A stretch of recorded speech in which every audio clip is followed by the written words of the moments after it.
nesse fato. Por quê? Porque a palavra do Senhor diz: tu e tua casa serão salvos. Amém. Como é que Deus vai fazer? Eu não sei. Agora eu tenho uma fé, eu tenho uma atitude de vitória com essa palavra, e eu oro em cima dessa palavra, sabendo o que vai acontecer. Sabe o que acontece? Muitas vezes nós tentamos explicar o inexplicável.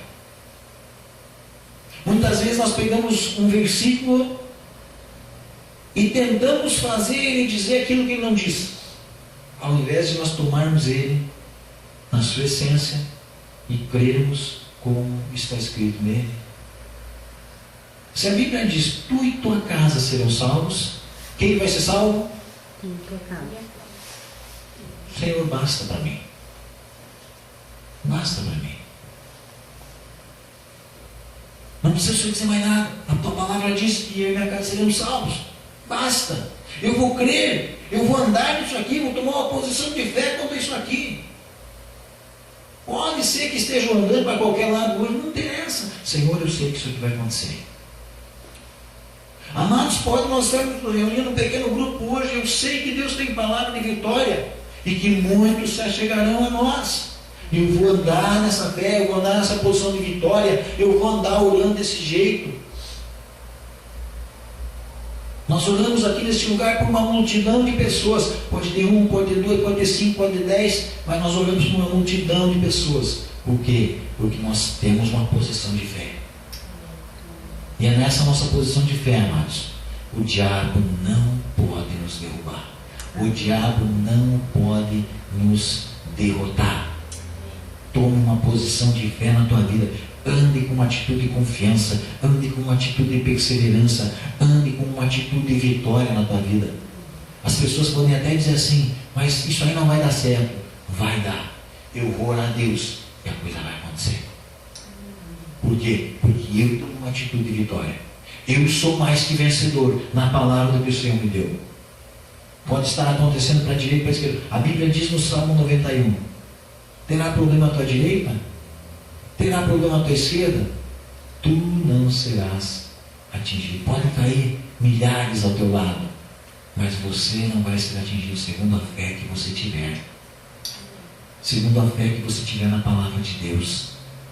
Se você crê que essa palavra é verdade, se você crê que essa palavra do Senhor é verdade para a tua vida, comece a crer mais ainda. Um dia os discípulos se encontraram com Jesus, lá no capítulo 9 do livro de Marcos. Eu já estou encerrando, irmãos.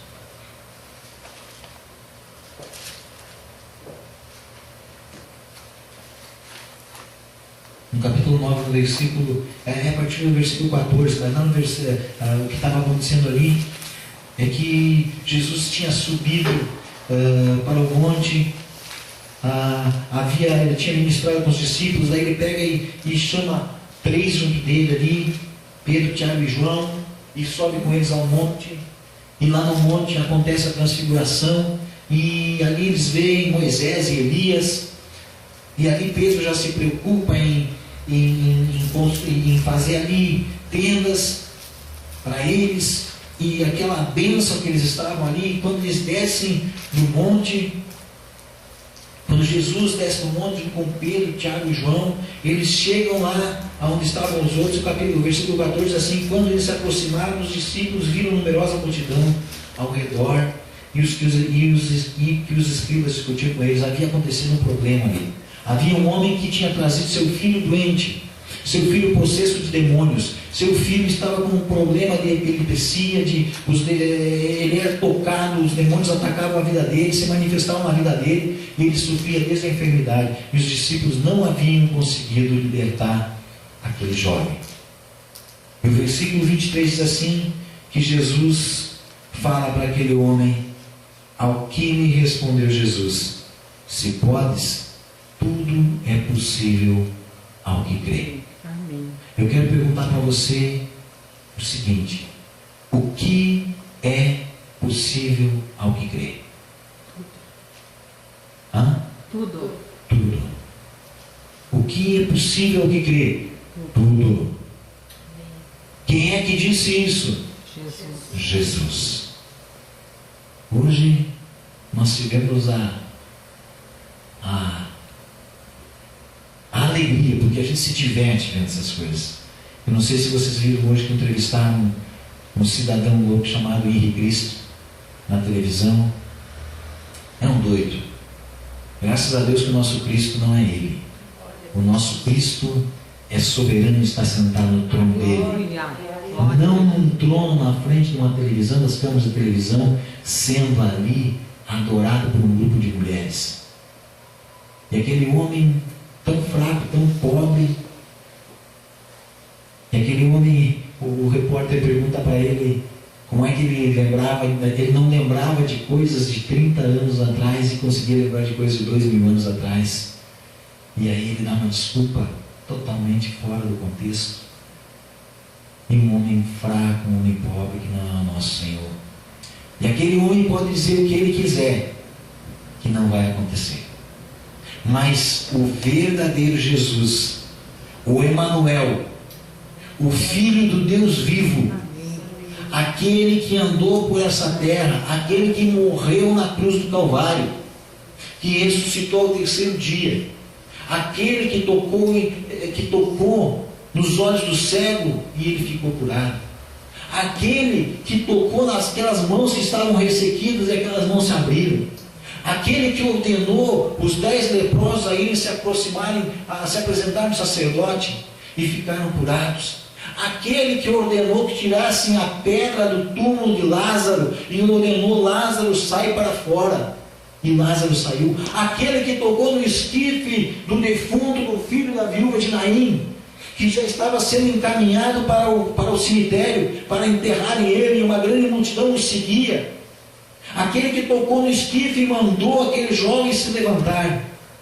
aquele que ordenou aquele homem que estava paralítico ali, que estava parado na beira do tanque há 38 anos, aquele que curou aquela mulher do fluxo de sangue, aquele Jesus, não esse Henrique Cristo que está por aí falando bobagem, um mentiroso, um demente, um débil, aquele Jesus verdadeiro, Filho de Deus, que morreu na cruz do Calvário e que nos libera dos nossos pecados, aquele Jesus disse: tudo é possível ao que crê. É nessa fé que nós andamos, é nesta palavra que nós andamos, é nesta palavra que Moisés andava.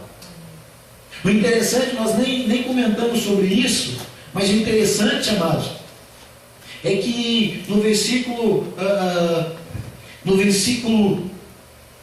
26 de Hebreus 11, diz assim: porquanto, falando sobre Moisés, porquanto considerou o próprio de Cristo por maiores riquezas do que os tesouros do Egito. Moisés viveu muitos anos antes de Cristo, mas ele já sabia pela fé que o seu Salvador, que o seu Redentor, como Jó dizia: eu sei que o meu Redentor há de se levantar, porque ele vive. Amém. É nesse Deus soberano que nós cremos, é nesta palavra de Jesus que nós cremos, é nesta palavra de Jesus que nós temos fé, uma fé inabalável, uma fé que vai andar em vitória, vai ter atitudes de vitória. É nesta palavra, amados, que ela está acessível a mim e a você. Esta palavra que está acessível a todo aquele que quer se alimentar da água da vida. Esta palavra, ela está acessível a todo aquele que quer colírio para os seus olhos, para poder enxergar no mundo espiritual e ser como Moisés, que via aquele que é invisível. Esta palavra é para a igreja nesse dia de hoje. Tudo é possível ao que crer. Nós vamos estar orando agora. Nós vamos estar orando agora. E nós cremos que a mão poderosa do nosso Deus está se manifestando aqui nesse lugar. Nós temos orado pelas manhãs aqui na igreja. E nós temos obtido respostas de Deus de uma forma tremenda. No que Deus tem feito, pessoas têm pedido para nós orar, têm colocado pedidos para nós, a gente coloca: não te preocupa, a gente já vai estar orando por isso. E a gente começa a orar e Deus move a mão dele. Amém. E